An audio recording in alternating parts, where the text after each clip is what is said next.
중앙아시아 교육 현장에서 이상한 일이 벌어지고 있습니다. 카자흐스탄, 우즈베키스탄, 키르기스스탄 학생들이 영어도 러시아어도 아닌 제3의 언어를 선택하기 시작했죠. 유엔 산하 교육기구는 이 지역 언어 선택을 경제실 중심으로 분석해왔습니다. 그런데 2020년 이후 통계에서 예상 밖의 언어 하나가 급상승했습니다. 한국어였습니다. 처음엔 K-팝 효과라고 봤죠. 하지만 현장을 직접 관찰한 결과는 달랐습니다. 학생들은 문화가 아니라 문자 때문에 한국어를 선택하고 있었습니다. 지금부터 중앙아시아 교육 현장에서 일어난 한글의 충격 실화 시작합니다. 저는 중앙아시아 5개국의 교육 정책과 언어 선택 흐름을 관찰하는 교육 분석가입니다. 이 지역에서 언어는 정체성이 아닙니다. 도구죠. 학생들은 외국어를 배울 때 감정보다 계산을 먼저 합니다. 취업 가능성, 유학 기회, 임금 상승폭. 이 세 가지가 언어 선택의 전부였어요. 2018년 카자흐스탄 알마티의 한 사립학교를 방문했을 때였습니다. 교장이 말했죠. 학부모들은 영어를 원하지만 학생들은 중국어를 원합니다. 둘 다 돈이 되니까요. 러시아어는 기본이었습니다. 구소련 시절부터 이어진 언어 인프라가 여전히 작동하고 있었거든요. 우즈베키스탄, 투르크메니스탄, 타지키스탄 모두 마찬가지였습니다. 그해 우즈베키스탄 타슈켄트 국립대학교 언어학과 교수와 인터뷰했어요. 이 지역에서 언어 교육은 감정 소비가 아닙니다. 투자 수익률 계산이죠. 영어는 글로벌 표준이고 중국어는 1:1로 경제권 접근성이 높습니다. 러시아어는 이미 생활 언어고요. 그의 분석은 명확했습니다. 이 지역 학생들에게 언어는 문화 체험이 아니라 생존 수단이었어요. 2019년 키르기스스탄 비슈케크의 한 직업학교에서 학생 30명을 대상으로 설문조사를 했습니다. 외국어를 배우는 이유가 뭐죠? 28명이 같은 답을 했어요. 돈 벌려고요. 2명은 유학 기회를 언급했습니다. 문화적 관심이나 취미라고 답한 학생은 단 한 명도 없었죠. 이 지역의 언어 시장은 철저히 실용주의였습니다. 배워서 쓸 수 있느냐, 쓰면 얼마를 버느냐. 이 두 가지가 언어의 가치를 결정했어요. 그런데 2020년부터 이상한 신호가 포착되기 시작했습니다.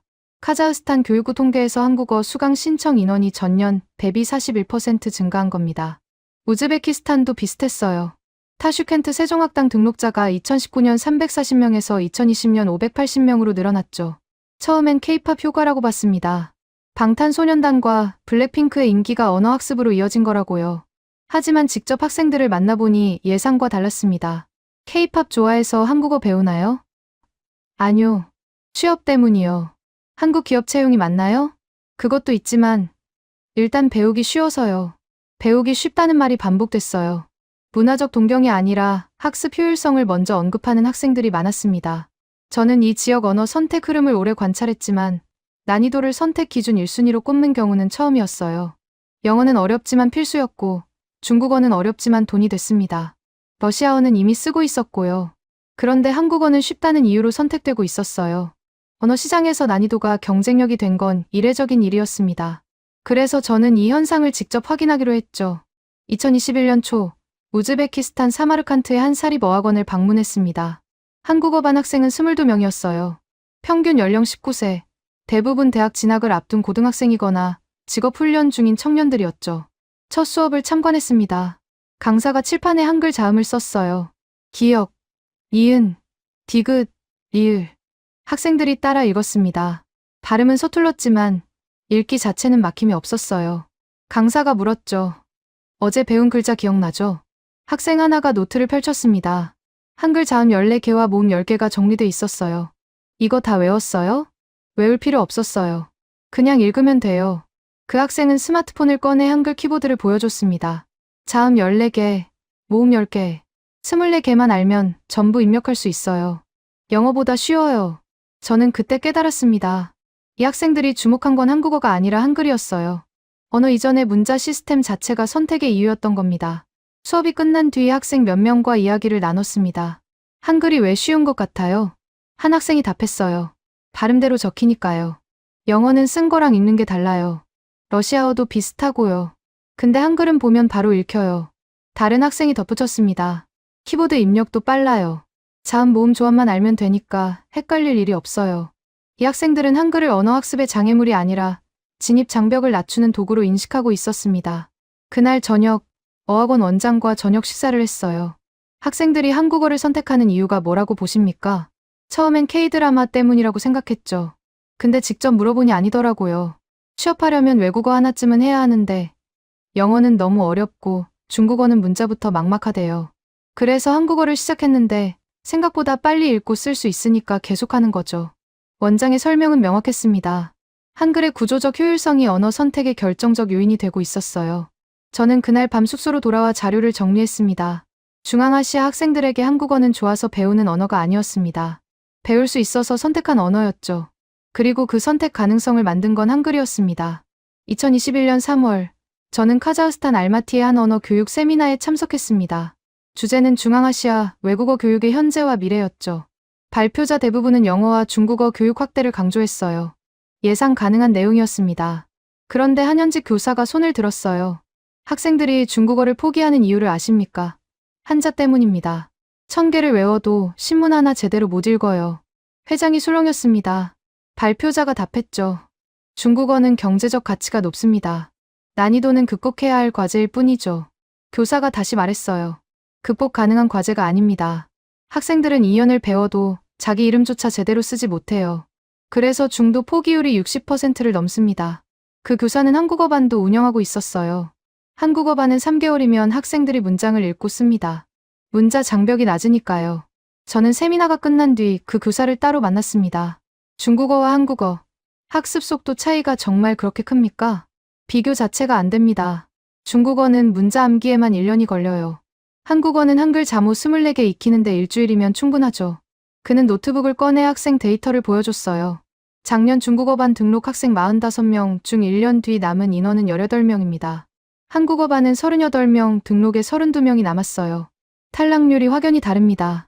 저는 그날 밤 호텔방에서 이 지역 언어 교육 구조를 다시 정리했습니다. 중앙아시아 학생들에게 외국어 학습은 장기 투자가 아니었어요. 단기 성과가 보여야 지속 가능한 선택지였죠. 영어는 글로벌 표준이라는 강제성이 있었습니다. 어려워도 버텨야 했어요. 중국어는 경제적 기대감이 컸지만 문자 장벽 앞에서 다수가 포기했습니다. 한국어는 경제적 기대감도 있었지만 결정적인 건 문자 진입 장벽이 낮다는 점이었어요. 2021년 5월 우즈베키스탄 타슈켄트의 한 국립대학교 언어교육센터를 방문했습니다. 센터장이 학습 데이터를 공유해줬어요. 영어는 알파벳 26개지만 철자와 발음이 따로 놉니다. 학생들이 읽기와 쓰기를 따로 배워야 해요. 중국어는 한자 하나하나가 독립된 암기 단위죠. 한국어는 자모 조합 원리만 이해하면 모든 글자를 스스로 만들어낼 수 있습니다. 그는 실제 수업 영상을 보여줬어요. 한 학생이 칠판 앞에 섰습니다. 강사가 발음을 불렀죠. 가. 학생이 기역과 아를 조합해 가를 썼어요. 나. 니은과 아를 조합해 나를 썼습니다. 사랑. 시옷. 아. 이을. 아. 니은. 기역을 차례로 조합해 사랑을 완성했어요. 강사가 말했습니다. 이 학생은 한글을 배운 지 나흘째입니다. 이미 모르는 단어도 발음만 들으면 쓸 수 있어요. 센터장이 덧붙였죠. 영어라면 최소 6개월은 걸립니다. 중국어는 1년 이상이고요. 한국어는 일주일이면 기본 읽기 쓰기가 가능합니다. 이게 학생들이 한국어를 선택하는 이유예요. 저는 그 영상을 보며 한 가지 사실을 확신했습니다. 중앙아시아에서 한국어가 확산되는 건 문화 열풍 때문이 아니었어요.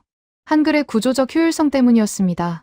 2021년 6월 키르기스스탄 비슈케크의 한 사립어학원에서 학생 인터뷰를 진행했어요. 20살 여학생이었습니다. 러시아어, 영어, 한국어를 모두 배우고 있었죠. 세 언어 중 뭐가 제일 어려워요? 영어요. 철자 외우는 게 너무 힘들어요. 한국어는요? 한국어는 쉬워요. 글자 24개만 알면 되니까요. 문법은요? 문법은 어렵죠. 근데 일단 읽고 쓸 수 있으니까 공부가 돼요. 중국어는 글자를 못 읽으니까 공부 자체가 안 되더라고요. 이 학생의 말은 핵심을 찔렀습니다. 문자를 읽고 쓸 수 있어야 언어 학습이 시작되는 겁니다. 한글은 그 시작점까지 도달하는 시간이 압도적으로 짧았어요. 저는 그날 오후 어학원 원장과 대화를 나눴습니다. 한국어반 학생들의 학습 만족도가 높은 편인가요? 아주 높습니다.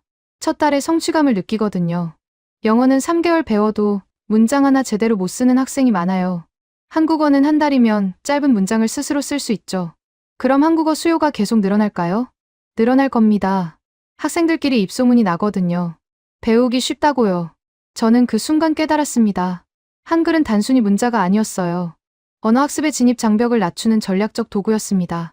그리고 중앙아시아 학생들은 그 도구의 효율성을 정확히 인식하고 있었어요. 2021년 7월 타지키스탄 두샨베의 한 직업훈련원을 방문했습니다. 훈련원장이 말했어요. 학생들이 외국어를 배우는 이유는 하나입니다. 취업이죠. 그런데 영어는 너무 오래 걸리고 중국어는 너무 어렵습니다. 한국어는 빨리 배워서 빨리 쓸 수 있어요. 실용성이 높은 겁니다. 그는 한국어 반 학생 명단을 보여줬어요. 2년 전 15명으로 시작한 반이 현재 42명으로 늘어나 있었습니다. 입소문 효과입니다. 한 명이 배우면 주변 친구 셋이 따라 들어와요. 저는 그날 저녁 숙소로 돌아와 지난 4개월간의 관찰 기록을 정리했습니다. 중앙아시아에서 한국어는 더 이상 선택 과목이 아니었어요. 실용적 대안이 되고 있었습니다. 그 대안을 만든 건 한글이었습니다. 24개 자모로 모든 소리를 표기할 수 있다는 구조적 단순함이 언어학습의 문턱을 낮췄어요. 학생들은 그 낮은 문턱을 빠르게 넘었고 넘은 뒤에는 언어학습을 지속할 수 있었습니다. 문자 장벽이 낮으니 언어 장벽도 낮아진 겁니다. 2021년 9월 저는 우즈베키스탄 사마르칸트의 한 공립중학교를 방문했습니다. 교장이 저를 3층 교실로 안내했어요. 복도에서 이상한 소리가 들렸습니다. 기역, 니은, 디귿, 리을. 교실 안에서 학생 20명이 한글 자음을 따라 읽고 있었어요. 교장이 말했죠. 공식 교과 과정은 아닙니다. 학생들이 원해서 방과 후에 여는 자율 수업이에요. 학생들이 먼저 요청했다는 건가요? 네. 작년에 졸업한 선배 몇 명이 한국 기업에 취업했거든요. 그 소식 듣고 학생들이 몰려왔습니다. 저는 교실 뒤에 서서 수업을 지켜봤어요. 강사는 한국어 전공자가 아니었습니다. 영어 교사였죠. 스스로 한국어를 독학한 뒤 학생들을 가르치고 있었어요. 수업이 끝난 뒤 학생 몇 명과 이야기를 나눴습니다. 왜 한국어를 배우려고 해요? 17살 남학생이 답했어요. 형이 타슈켄트에서 한국 회사 다녀요. 월급이 러시아 회사보다 30% 높대요. 16살 여학생이 덧붙였죠. 저는 대학에서 한국어 전공하려고요. 졸업하면 통역사 할 수 있대요. 이 학생들에게 한국어는 먼 나라 언어가 아니었습니다. 구체적인 미래 설계의 도구였어요. 교장이 저를 교무실로 데려갔습니다. 작년에 한국어 수업 시작했을 때 학생이 9명이었어요. 지금은 20명입니다. 내년엔 30명 넘을 것 같아요. 학부모 반응은 어떤가요? 처음엔 의아해했죠. 영어도 아니고 왜 한국어냐고요. 근데 취업 사례가 나오니까 태도가 바뀌었습니다. 이제는 학부모들이 먼저 물어봐요. 우리 애도 배울 수 있냐고요. 저는 그날 오후 사마르칸트 시내의 한 서점을 찾았습니다. 서점 주인에게 물었어요. 한국어 교재 있습니까? 다 팔렸어요. 다음 주에 들어옵니다. 언제부터 이렇게 잘 팔렸나요? 작년부터요. 한 달에 20권씩 나가요.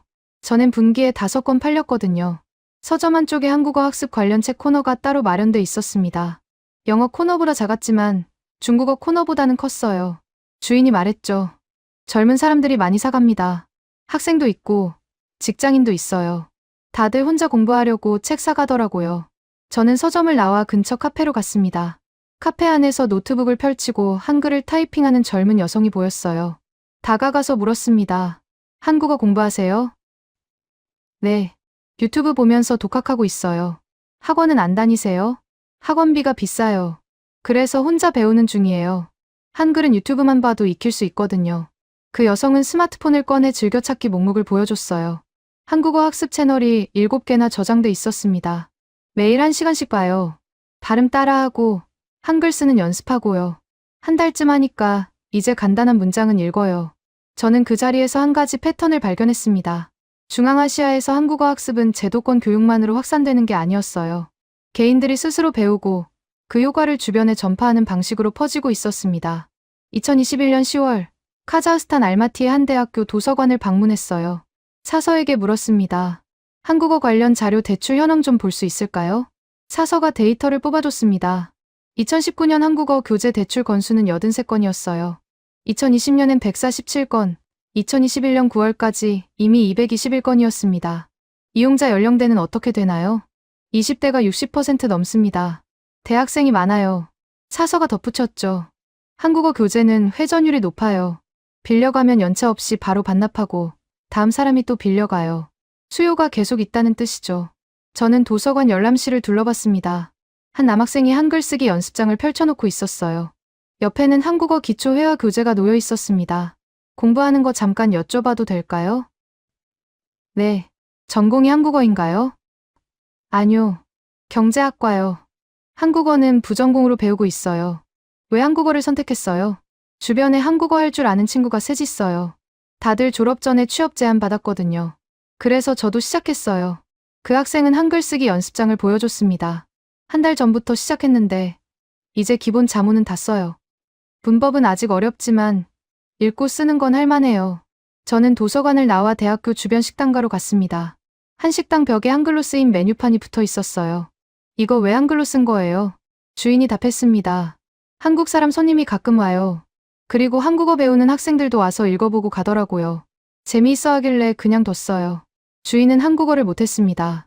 단지 손님 일부가 한국어를 쓴다는 이유만으로 메뉴판을 한글로 만든 겁니다. 저는 그 식당에서 점심을 먹으며 생각했어요. 한국어는 이제 학습 대상을 넘어서 일상에 스며들기 시작했습니다. 2021년 11월 키르기스스탄 오시의 한 직업훈련원에서 학생 그룹 인터뷰를 진행했어요. 5명 모두 한국어를 배우고 있었습니다. 한국어 배우는 게 어때요? 한 학생이 답했어요. 생각보다 쉬워요. 친구가 한 달이면 기초 끝난다고 해서 시작했는데 진짜 그러더라고요. 다른 학생이 말했죠. 저는 중국어 배우다가 포기하고 한국어 시작했어요.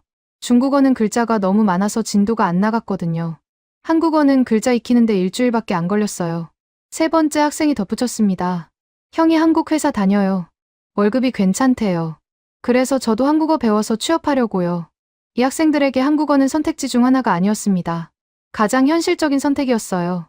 훈련원장이 저를 사무실로 불렀습니다. 한국어반 신청자가 계속 늘어요. 작년에 반 하나였는데 올해는 2개로 늘렸어요. 내년엔 3개 열어야 할 것 같습니다. 왜 이렇게 수요가 느는 것 같으세요? 입소문이죠. 한 명이 배우면 주변 5명이 따라와요. 효과를 본 사람들이 주변에 알리는 겁니다. 저는 그날 저녁 숙소로 돌아와 지난 석 달간의 관찰 기록을 정리했습니다. 중앙아시아에서 한국어는 더 이상 외국어 목록의 한 항목이 아니었어요. 스스로 확산되는 실용 도구가 되고 있었습니다. 그 확산의 중심엔 한글이 있었습니다. 2022년 1월, 저는 카자흐스탄 누르술탄의 한 IT 기업을 방문했습니다. 인사팀장이 저를 회의실로 안내했어요. 요즘 채용 과정에서 이상한 일이 생겨요. 어떤 일이죠? 지원자들이 이력서에 한국어 능력을 자꾸 적어요. 우리 회사는 한국 기업도 아닌데 말이죠. 팀장은 최근 6개월간 접수된 이력서, 통계를 보여줬습니다. 외국어 능력 기재 항목에서 한국어가 러시아어, 영어 다음으로 많았어요. 처음엔 왜 한국어를 쓰나 싶었죠. 근데 면접 보면서 알았어요. 한국어 배운 사람들은 학습 능력이 검증된 사람들이더라고요. 학습 능력이요? 한국어를 독학으로 배운 사람이 많아요. 스스로 목표 세우고, 자료 찾고, 꾸준히 공부한 거죠. 그런 사람은 업무도 스스로 해결해요. 팀장의 설명은 예상 밖이었습니다. 한국어는 단순히 언어 능력이 아니라 자기주도 학습 능력을 증명하는 지표가 되고 있었어요. 실제로 한국어 할 줄 아는 직원 채용한 적 있나요? 네, 3명이요. 다들 업무 습득 속도가 빨라요. 새로운 걸 배우는데 거부감이 없거든요. 저는 그날 오후 누르술탄 시내의 한 서점을 다시 찾았습니다. 서점 주인에게 물었어요. 한국어 교재 판매량이 어떻게 되나요? 작년보다 2배 늘었어요. 근데 요즘은 교재만 사는 게 아니라 한국 소설이나 에세이도 같이 사가요. 소설이요? 네. 한글 읽을 줄 아는 사람들이 늘어나니까 이제는 한국 책을 직접 읽으려는 거죠. 서점 한쪽에 한국 문학 코너가 새로 생겨 있었습니다. 번역본이 아니라 한글 원서들이었어요. 주인이 말했죠. 2달 전에 들여놨는데 반응이 괜찮아요. 젊은 사람들이 와서 한글로 된 책 읽어보고 이해되면 사가요. 저는 서점을 나와 근처 카페로 갔습니다. 카페 안에서 한글로 된 책을 읽는 청년 2명이 보였어요. 한국 책 읽으세요? 한 청년이 고개를 들었습니다. 네. 한국어 공부하다가 이제는 책도 읽어요. 어렵지 않나요? 처음엔 어려웠죠. 근데 사전 찾아가며 읽다 보니까 이해돼요. 번역본보다 원문이 더 재미있더라고요. 다른 청년이 덧붙였어요. 저는 한국 뉴스 기사 읽어요. 경제 기사요. 한국이 어떻게 발전했는지 알고 싶어서요. 이 청년들에게 한국어는 더 이상 학습 대상이 아니었습니다. 정보 접근 도구가 된 겁니다. 2022년 3월, 우즈베키스탄 타슈켄트의 한 온라인 커뮤니티 운영자를 만났어요. 그는 우즈베키스탄 청년들이 모이는 포럼을 운영하고 있었습니다. 최근 포럼에서 한국 관련 게시판 활동이 급증했어요. 어떤 내용들인가요? 처음엔 한국어 학습 팁이 많았죠. 근데 요즘은 한국 경제 정책, 기술 산업, 교육 시스템에 대한 토론이 주를 이뤄요. 그는 포럼 통계를 보여줬습니다. 한국 관련 게시판 방문자가 작년 대비 3배 증가했어요. 한글 읽을 줄 아는 사람들이 늘어나니까 한국 자료를 직접 찾아보는 거예요. 번역 기다릴 필요 없이 원문을 바로 읽죠. 운영자가 덧붙였습니다. 특히 한국 산업 정책 자료를 많이 찾아봐요. 한국이 어떻게 짧은 시간에 발전했는지 궁금해하는 사람이 많거든요. 저는 그날 저녁 호텔방에서 지난 2달간의 관찰 내용을 정리했습니다. 한국어 학습은 단순히 언어 능력 습득을 넘어서고 있었어요. 정보 접근성 확대, 자기주도 학습 능력 증명, 한국 사회와 경제에 대한 이해 심화로 이어지고 있었습니다. 그리고 그 모든 변화의 시작점은 한글이었어요. 2022년 5월, 키르기스스탄 비슈케크의 한 스타트업 창업자를 인터뷰했습니다. 그는 현지 청년들을 대상으로 온라인 교육 플랫폼을 운영하고 있었어요. 플랫폼에서 가장 인기 있는 강좌가 뭔가요? 한국어 기초 과정이요. 지난 분기에 수강생이 1000명 넘었어요. 1000명이요? 네. 처음엔 100명 정도 예상했거든요. 근데 입소문 타면서 계속 늘었어요. 창업자는 수강생 데이터를 보여줬습니다. 평균 연령은 22세, 80%가 대학생이거나 취업준비생이었어요. 수강생들 피드백은 어때요? 한글 파트가 제일 만족도 높아요. 짧은 시간에 읽고 쓸 수 있게 되니까 성취감이 크죠. 그 성취감이 언어학습 전체로 이어져요. 창업자가 덧붙였습니다. 한국어 강좌 수강생 중 70%가 다른 강좌도 추가로 듣더라고요. 프로그래밍이나 디자인 같은 거요. 뭔가 하나 배우는데 성공하니까 다른 것도 배울 수 있다는 자신감이 생기는 것 같아요. 저는 그 말을 듣고 한 가지 패턴을 발견했습니다. 한글은 단순히 문자 시스템이 아니었어요. 학습 성공 경험을 만드는 도구였습니다. 그리고 그 경험은 다른 분야 학습으로 확장되고 있었어요. 2022년 6월, 카자흐스탄 알마티의 한 도서관에서 특이한 모임을 발견했습니다. 한국어 독서 모임이었어요. 참가자는 10명, 모두 20대 청년들이었습니다. 한 달에 한 번 모여서 한글로 된 책을 함께 읽고 토론하는 모임이었죠. 모임 진행자에게 물었어요. 언제부터 이런 모임을 시작했나요? 작년 말부터요. 처음엔 셋이었는데 지금은 10명이 돼요. 어떤 책을 읽나요? 한국 소설도 읽고 경제 서적도 봐요. 이번 달엔 한국 교육 제도에 관한 책 읽었어요. 진행자는 모임 기록 노트를 보여줬습니다. 지난 6개월간 읽은 책이 9권이었어요. 모두 한글 원서였습니다. 번역본은 안 읽나요? 번역본은 나오는데 시간 걸려요. 원서는 바로 구할 수 있고요. 한글 읽을 수 있으니까 굳이 번역 기다릴 이유가 없죠. 모임 참가자 중 한 명이 말했어요. 처음엔 한국어 배우려고 시작했어요. 근데 이제는 한국이라는 나라 자체가 궁금해졌어요. 어떻게 짧은 시간에 이렇게 발전했는지, 교육은 어떻게 하는지, 경제 정책은 뭐가 다른지요. 다른 참가자가 덧붙였죠. 한글 덕분에 직접 자료를 볼 수 있어요. 번역 없이 원문 그대로요. 그게 제일 큰 장점이에요. 저는 그날 밤 숙소로 돌아와 관찰 일지를 작성했습니다. 중앙아시아에서 한국어는 예상치 못한 방향으로 확산되고 있었어요. 언어학습을 넘어 정보 접근성 혁명이 일어나고 있었습니다. 그 혁명의 핵심엔 한글이 있었어요. 24개 자모로 모든 정보를 읽을 수 있다는 구조적 단순함이 청년들에게 새로운 세계를 열어주고 있었습니다. 2022년 8월, 저는 카자흐스탄 알마티의 한 언어학 연구소를 방문했습니다. 연구소장이 최근 발표 준비 중인 논문 초안을 보여줬어요. 제목은 중앙아시아 청년층의 외국어 선택 패턴 변화였습니다. 흥미로운 데이터가 나왔어요. 연구소장이 그래프 하나를 가리켰습니다. 2020년부터 2022년까지 외국어 학습 지속률을 비교한 자료였어요. 영어는 6개월 후 지속률이 52%, 중국어는 38%였습니다. 한국어는 74%였어요. 왜 이렇게 차이가 나는 걸까요? 초기 성취감 차이입니다. 한국어 학습자들은 첫 달에 문자를 완전히 익혀요. 영어나 중국어는 6개월이 지나도 문자 단계에서 헤매는 사람이 많죠. 연구소장은 추가 자료를 펼쳤습니다. 한국어 학습자 인터뷰에서 반복되는 답변이 있어요. 한글 배우고 나니까 한국어도 할 수 있을 것 같았다는 거죠. 문자가 자신감을 만든다는 뜻인가요? 정확합니다. 문자를 빨리 익히면 언어 전체를 정복할 수 있다는 심리적 확신이 생겨요. 그 확신이 학습 지속률로 이어지는 겁니다. 저는 그 자료를 보며 한 가지 사실을 깨달았습니다. 한글은 단순히 쉬운 문자가 아니었어요. 학습자에게 성공 경험을 빠르게 제공하는 심리적 도구였습니다. 그날 오후, 연구소 세미나실에서 현지 교사 15명과 간담회를 가졌어요. 한 교사가 손을 들었습니다. 학생들이 한국어 배우면서 자주 하는 말이 있어요.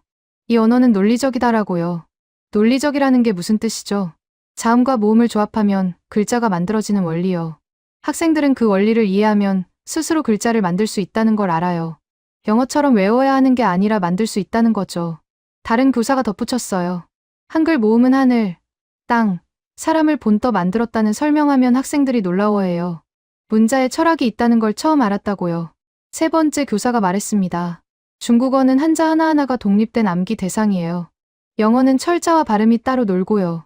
근데 한글은 24개만 알면 모든 소리를 표기할 수 있어요. 학생들은 그게 신기하대요. 저는 그 간담회를 들으며 문자에 대한 인식이 언어학습 전체에 영향을 미친다는 걸 확인했습니다. 한글은 학습자들에게 단순히 암기 대상이 아니라 이해 가능한 시스템으로 받아들여지고 있었어요. 2022년 9월 우즈베키스탄 타슈켄트의 한 사립학교에서 특별한 실험 수업을 참관했습니다. 국어 교사가 학생들에게 한글과 우즈베크어 알파벳을 비교 분석하는 과제를 냈어요. 학생들은 두 문자 체계의 공통점과 차이점을 찾아 발표했습니다. 한 학생이 칠판에 썼어요. 우즈베크어 알파벳은 29개, 한글 자모는 24개. 둘 다 표현 문자지만 한글은 자음과 모음을 조합해서 음절을 만들어요. 다른 학생이 발표했습니다. 우즈베크어는 글자를 왼쪽에서 오른쪽으로 나열해요. 한글은 자음과 모음을 위아래나 좌우로 조합해서 한 글자를 만들죠. 공간 활용이 효율적이에요. 교사가 물었어요. 한글이 더 효율적이라고 생각하나요? 학생들 대부분이 고개를 끄덕였습니다. 한 학생이 답했어요. 같은 소리를 표기하는데 한글이 더 적은 공간을 쓰는 것 같아요. 그리고 조합 원리를 알면 새로운 소리도 바로 만들 수 있고요. 교사가 저를 보며 말했죠. 학생들이 한글을 배우면서 문자에 대한 인식이 바뀌었어요. 문자는 그냥 주어진 게 아니라 설계된 거라는 걸 알게 됐죠. 저는 그 수업을 보며 한글이 단순히 한국어 학습 도구를 넘어서고 있다는 걸 느꼈습니다. 문자 자체에 대한 이해를 높이는 교육 소재가 되고 있었어요.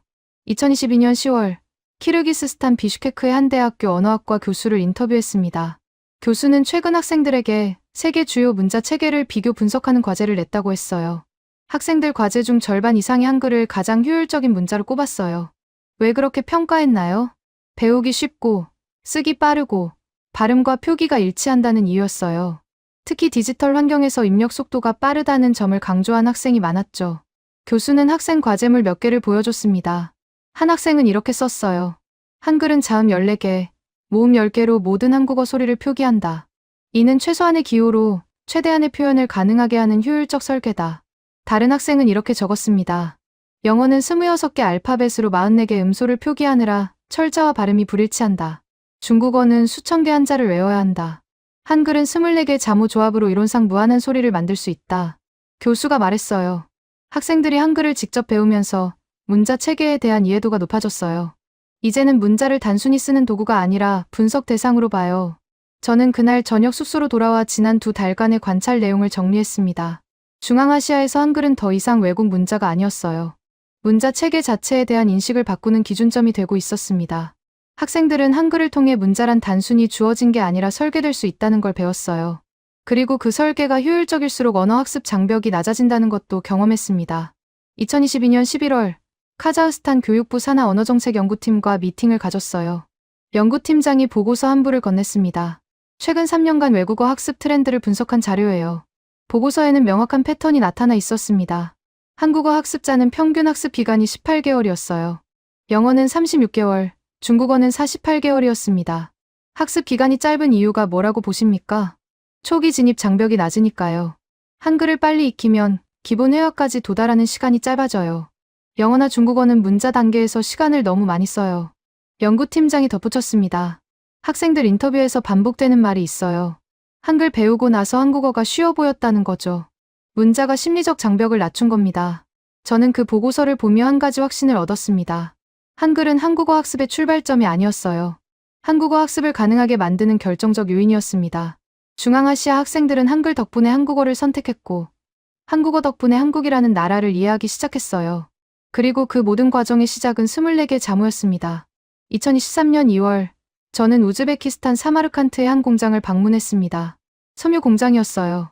직원 200명 중 절반이 20대 청년들이었죠. 공장장이 저를 사무실로 안내했습니다. 요즘 채용 공고 내면 이력서에 한국어 적힌 게 열에 셋은데요. 그렇게 맞나요? 네. 처음엔 왜 한국어를 배웠나 물어봤죠. 대부분 취업 때문이라고 하더라고요. 공장장은 최근 채용한 직원 명단을 보여줬어요. 23명 중 7명이 한국어 능력을 기재했습니다. 실제로 한국어를 쓸 일이 있나요? 지금은 없어요. 근데 이 직원들은 업무 지시서 읽는 속도가 빨라요. 새로운 걸 배우는데 익숙하거든요. 공장장이 덧붙였죠. 한국어 배운 사람들은 대부분 독학이에요. 스스로 목표 세우고 달성한 경험이 있으니까 업무도 알아서 해요. 저는 공장 생산 라인으로 나갔습니다. 22살 여성 직원이 기계를 점검하고 있었어요. 한국어 배웠다고 들었어요. 네. 작년에 혼자 공부했어요. 왜 한국어를 선택했나요? 친구가 한국 회사 다니는데 월급이 좋다고 하더라고요. 그래서 저도 배웠어요. 어렵지 않았어요? 한글은 쉬웠어요. 일주일이면 읽고 쓸 수 있었거든요. 문법은 좀 어려웠지만 글자를 읽을 수 있으니까 공부가 됐어요.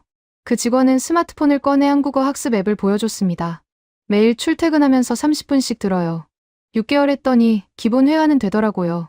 저는 그날 오후 사마르칸트 시내의 한 취업 박람회를 찾았어요. 부스 20개 중 5개가 한국어 능력자 우대라는 문구를 걸어놨습니다. 한 기업 채용 담당자에게 물었죠. 한국 기업인가요? 아니요. 현지 기업이에요. 그럼 왜 한국어 능력자를 우대하나요? 한국어 배운 사람들은 학습 능력이 검증됐거든요. 업무 적응도 빠르고요. 담당자가 설명을 이었습니다. 우리 회사는 물류회사예요. 한국과 직접 거래는 없어요. 근데 한국어 할 줄 아는 직원 2명 뽑았더니 둘 다 업무 파악이 빨라요. 새로운 시스템 배울 때도 스스로 찾아서 익히더라고요. 다른 부스의 담당자도 비슷한 말을 했어요. 한국어 배운 사람들은 자기주도성이 강해요. 시키지 않아도 알아서 해요. 저는 박람회를 나와 근처 카페로 갔습니다. 카페 안에서 이력서를 작성하는 청년 2명이 보였어요. 다가가서 물었습니다. 취업 준비 중이세요? 네. 오늘 박람회 다녀왔어요. 이력서에 한국어 적었나요? 한 청년이 이력서를 보여줬어요. 외국어 능력란에 러시아어, 영어, 한국어가 적혀 있었습니다. 한국어 실력이 어느 정도예요? 기본 회화 정도요. 글 읽고 쓰는 건 돼요. 그 정도면 취업에 도움이 되나요? 네. 면접 때 물어봐요. 왜 한국어 배웠냐고요. 독학으로 배웠다고 하면 반응이 좋아요. 다른 청년이 덧붙였죠. 한국어는 독학 가능한 언어라는 게 알려졌어요. 혼자 배울 수 있다는 건 자기관리 능력이 있다는 뜻이니까. 기업들이 좋게 봐요. 저는 그 대화를 들으며 한 가지 변화를 감지했습니다. 한국어는 더 이상 단순한 외국어 능력이 아니었어요. 자기계발 의지를 증명하는 지표가 되고 있었습니다. 2023년 3월, 카자흐스탄 알마티의 한 직업상담센터를 방문했어요. 상담사가 최근 6개월간 상담 기록을 보여줬습니다. 구직자 중 한국어 학습 상담 요청이 작년 대비 2배 늘었어요. 왜 한국어를 배우려고 하나요? 대부분 차별화 때문이에요. 영어는 다들 하니까 경쟁력이 안 되고 중국어는 너무 어렵대요. 한국어는 배우기 쉬우면서도 아직 많이 안 배웠으니까 경쟁 우위가 된다는 거죠. 상담사가 덧붙였습니다. 특히 20대 초반 구직자들이 많이 물어봐요. 짧은 시간에 성과 낼 수 있는 외국어가 뭐냐고요. 그럴 때 한국어를 추천해요. 추천 기준이 뭔가요? 학습 기간 대비 효율성이죠. 3개월이면 기본 읽기 쓰기가 되고 6개월이면 간단한 회화가 가능해요. 영어나 중국어는 그 정도 수준 도달하려면 1년 이상 걸리거든요. 저는 그날 저녁 호텔방에서 지난 한 달간의 인터뷰 내용을 정리했습니다. 중앙아시아 청년들에게 한국어는 언어 그 이상의 의미를 갖고 있었어요. 자기주도 학습 능력, 빠른 적응력, 차별화된 경쟁력. 이 3가지를 동시에 증명하는 도구였습니다. 그리고 그 모든 가능성을 연 건 한글이었어요. 2023년 4월, 키르기스스탄 오시의 한 청년센터에서 진로 특강을 참관했습니다. 강사는 현지 기업 인사팀장이었어요. 취업하려면 뭘 준비해야 하나요? 한 청년이 손을 들었습니다. 강사가 답했죠. 영어는 기본이고 추가로 하나 더 배우세요. 중국어나 한국어요. 둘 중 뭐가 나아요? 한국어요. 중국어보다 빨리 배울 수 있거든요. 다른 청년이 물었어요. 한국어 배우면 취업에 정말 도움이 되나요? 됩니다. 우리 회사만 해도 작년에 한국어 할 줄 아는 직원 3 뽑았어요. 업무 습득 속도가 빨라서 만족도 높았죠. 강사가 덧붙였습니다. 한국어는 독학으로 배운 사람이 많아요. 그런 사람들은 문제 해결 능력이 뛰어나요. 회사 입장에서는 그런 사람이 필요하죠. 특강이 끝난 뒤 청년 몇 명과 이야기를 나눴어요. 19살 남학생이 말했습니다. 한국어 배우려고 어제 교재 샀어요. 혼자 해볼 생각이에요. 왜 한국어를 선택했어요? 형이 6개월 배워서 취업했거든요. 저도 해볼 만하다고 생각했어요. 20살 여학생이 덧붙였죠. 친구가 한글 배우는데 일주일 걸렸대요. 저도 해보니까 진짜 그러더라고요. 이 정도면 할 수 있겠다 싶었어요. 이 청년들에게 한국어는 도전 가능한 목표였습니다. 짧은 시간에 성과를 낼 수 있다는 확신이 있었어요. 그 확신을 만든 건 한글의 구조적 단순함이었습니다. 저는 그날 밤 숙소로 돌아와 관찰 일지를 작성했어요. 중앙아시아에서 한국어는 이제 청년들의 표준 선택지가 되고 있었습니다. 영어 다음으로 배워야 할 언어, 독학 가능한 언어, 취업에 도움되는 언어. 그 모든 평가의 근거엔 한글이 있었어요. 24개 자모로 모든 소리를 만들 수 있다는 원리가 청년들에게 성공 가능성을 제시했습니다. 2023년 6월, 저는 카자흐스탄 누르술탄의 한 교육정책 포럼에 참석했습니다. 주제는 청년 경쟁력 강화를 위한 외국어 교육 방향이었어요. 발표자 중 한 명이 흥미로운 데이터를 제시했습니다. 지난 3년간 외국어 자격시험 응시 현황을 보면 명확한 패턴이 나타납니다. 화면에 그래프가 떴어요. 영어 시험 응시자는 정체 상태였고 중국어는 소폭 증가, 한국어는 급격히 상승하고 있었습니다. 2020년 대비 2023년 한국어 시험 응시자가 3배 늘었습니다. 청중석에서 질문이 나왔어요. 왜 갑자기 한국어 응시자가 늘어난 건가요? 발표자가 답했죠. 접근성입니다.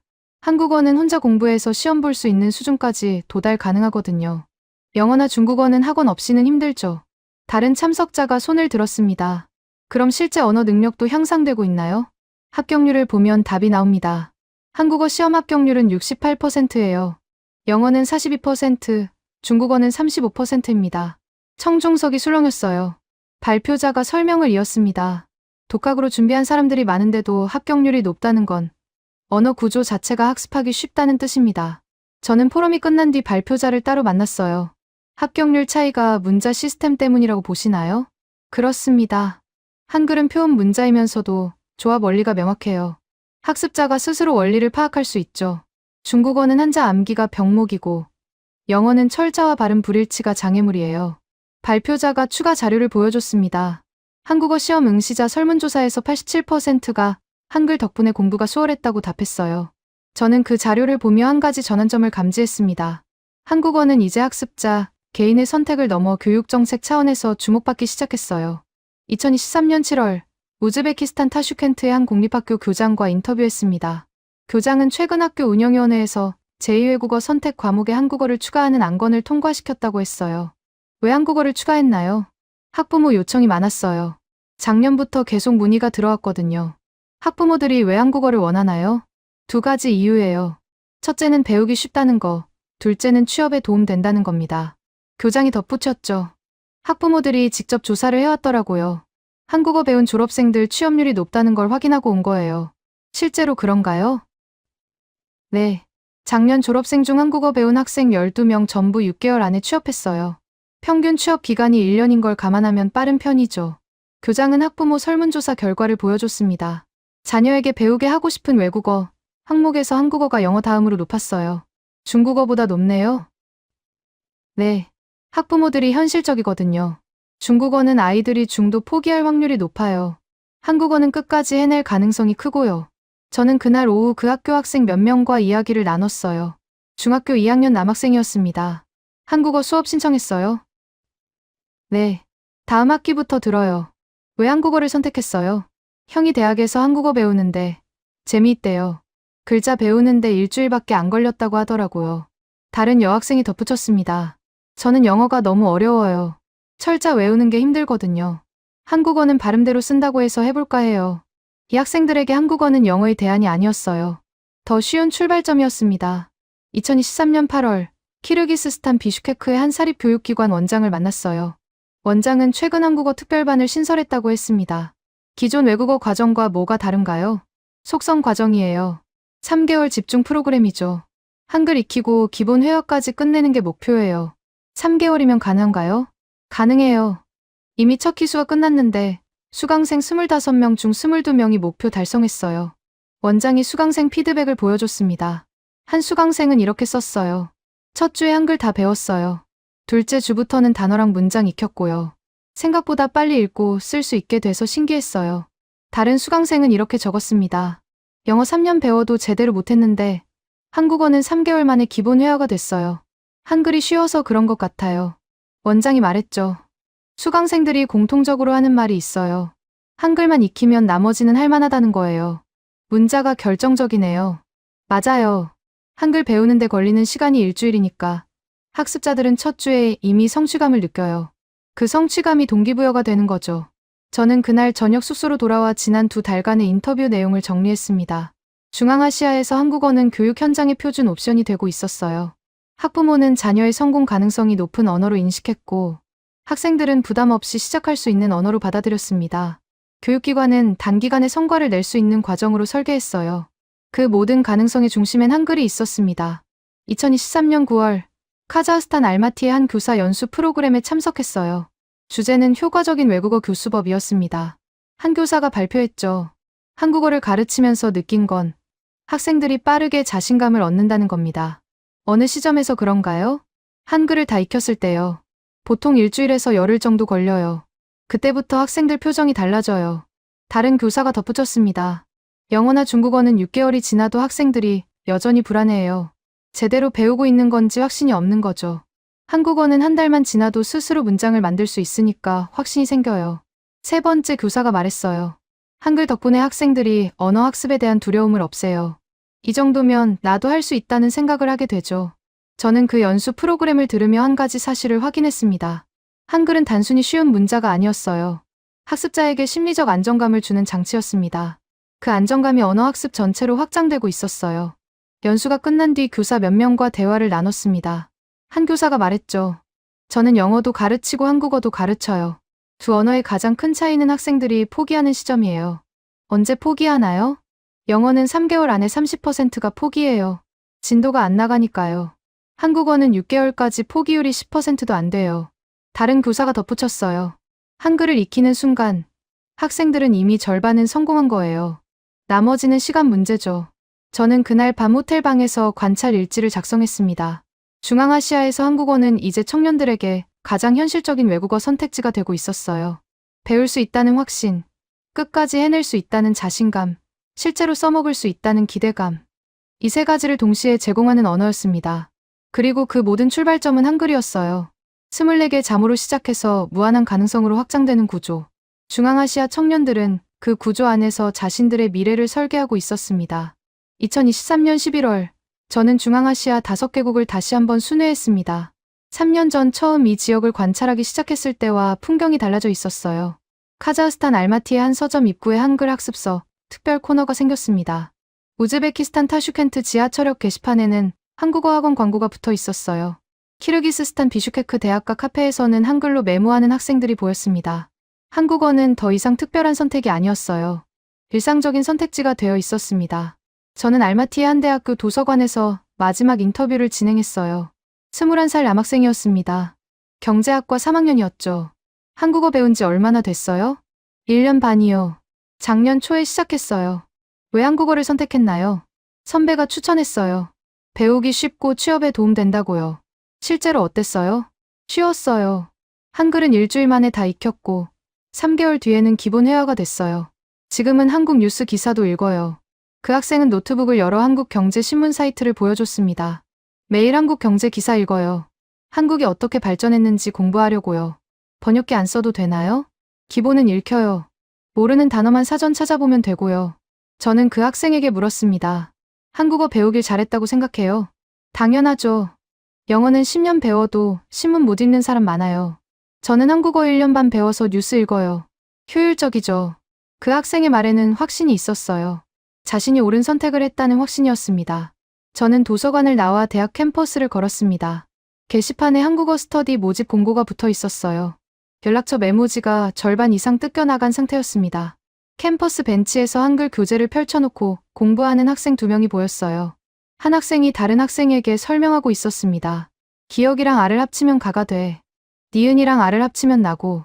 이렇게 조합만 하면 되는 거야? 응. 24개만 알면 모든 글자 만들 수 있어. 저는 그 대화를 들으며 3년 전 처음 이 지역에 왔을 때를 떠올렸습니다. 그때만 해도 한국어는 소수의 선택이었어요. K-팝 팬들이나 특별한 관심을 가진 사람들만 배우는 언어였죠. 지금은 달랐습니다. 대학생이면 주변에 한국어 배우는 친구가 한두 명은 있었어요. 그 변화를 만든 건 문화가 아니었습니다. 효율이었어요. 2023년 12월, 저는 우즈베키스탄 사마르칸트의 한 고등학교를 마지막으로 방문했습니다. 교장이 저를 3학년 교실로 안내했어요. 학생 30명이 진로 상담을 받고 있었습니다. 상담 교사가 물었죠. 대학 가서 배우고 싶은 외국어 있어요? 한 학생이 손을 들었습니다. 한국어요. 왜 한국어예요? 언니가 한국어 배워서 취업했거든요. 저도 하고 싶어요. 다른 학생이 덧붙였어요. 저도 한국어 배우려고요. 친구가 혼자 공부해서 6개월 만에 기본 끝냈대요. 저도 할 수 있을 것 같아요. 교사가 학생들에게 물었습니다. 손 들어봐요. 한국어 배우고 싶은 사람. 30명 중 18명이 손을 들었어요. 영어를 선택한 학생보다 많았습니다. 교장이 저를 보며 말했죠. 3년 전만 해도 상상 못했던 풍경이에요. 이제 한국어는 영어만큼 보편적인 선택지가 됐어요. 저는 그날 저녁 사마르칸트를 떠나는 기차에 올랐습니다. 창밖으로 도시의 불빛이 흘러갔어요. 저는 노트북을 열어 3년간의 관찰 기록을 정리하기 시작했습니다.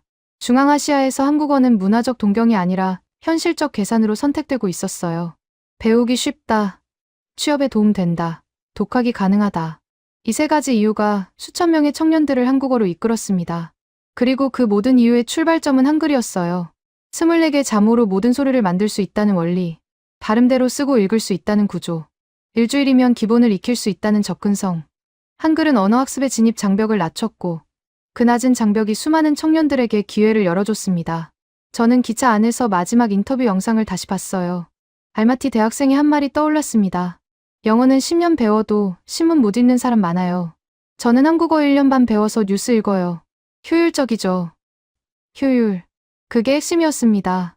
중앙아시아 청년들은 감정이 아니라 효율로 언어를 선택했어요. 한국어는 그 효율성 경쟁에서 이기고 있었습니다. 그리고 그 승리의 중심엔 한글이 있었어요. 기차가 국경을 넘었습니다. 저는 창밖을 보며 생각했어요. 한글은 한국의 문자가 아니었습니다. 언어학습을 민주화하는 도구였어요. 누구나 짧은 시간에 익힐 수 있고 혼자서도 배울 수 있으며 배운 즉시 사용할 수 있는 문자. 중앙아시아 청년들은 그 도구를 통해 새로운 가능성을 발견했습니다. 한국어는 더 이상 외국어 목록의 한 항목이 아니었어요. 가장 현실적인 선택지였습니다. 그 선택은 K-팝 때문도 한국 드라마 때문도 아니었어요. 한글이라는 과학적 문자 시스템 때문이었습니다. 24개 자모가 만든 혁명. 저는 그 혁명을 3년간 목격했습니다. 그리고 이 혁명은 아직 진행 중이었어요.